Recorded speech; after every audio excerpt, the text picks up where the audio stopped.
Hello বন্ধুরা, কেমন আছো তোমরা সবাই? দেখো আমি চলে এসেছি একটা রেসিপি নিয়ে। আর আজকে চিংড়ি মাছ ভাপা করব। আশা করি চিংড়ি মাছ সকলের প্রিয়, তো এটা সর্ষে বাটা দিয়ে ভাপা হবে। তো সেটা আজকে বানাবো। প্রথমেই মাছটা ধুয়ে নুন হলুদ মাখিয়ে নিয়েছি। এবার একটা মশলা তৈরি করে নেব। সাদা সর্ষে, আর তাতে দেবো একটু কালো সর্ষে। কালো সর্ষের পরিমাণটা একটু অল্পই দিই, কারণ এটা একটু গ্যাস অম্বল হয়, তাই অল্প। আর এতে দেবো কাঁচা লঙ্কা, গোটা কাঁচা লঙ্কা।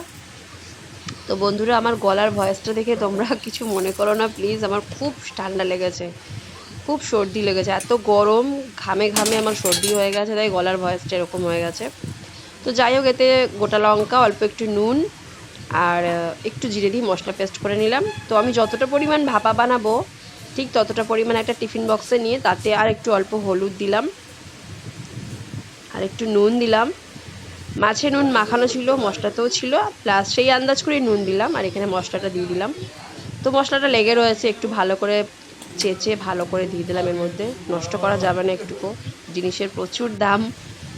তো হাত দিয়ে ভালো করে মাখিয়ে নিলাম। এটা হাত দিয়ে ভালো করে না মাখালে কোনো মতেই ভালো হবে না।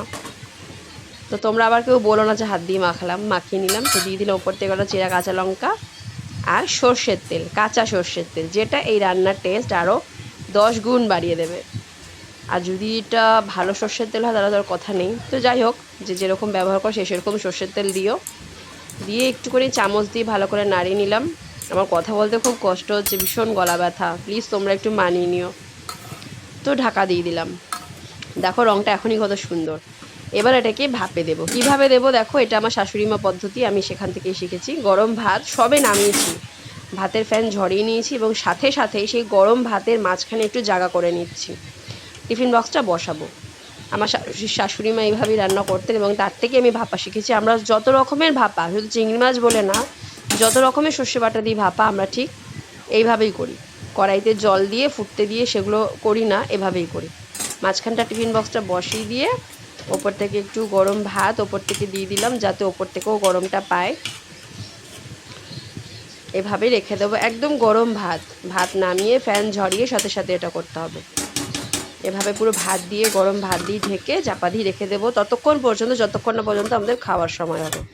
তো সমস্ত কাজ সেরে চলে এলাম খাওয়ার সময়। এখন এটা বার করে ফেলি, এখনও গরম রয়েছে। তো যাই হোক, আমি হাত দিয়ে এটাকে বার করব। আমরা যারা রান্না করি আমাদের গরম ধরার অভ্যাস আছে, সবাই জানি, কোনো অসুবিধা হয় না। তো দেখো ভিতরটা টিফিন বক্সের মতন কেমন হয়ে গেছে। তো যাই হোক, ভাতগুলো পরিষ্কার করে নেব।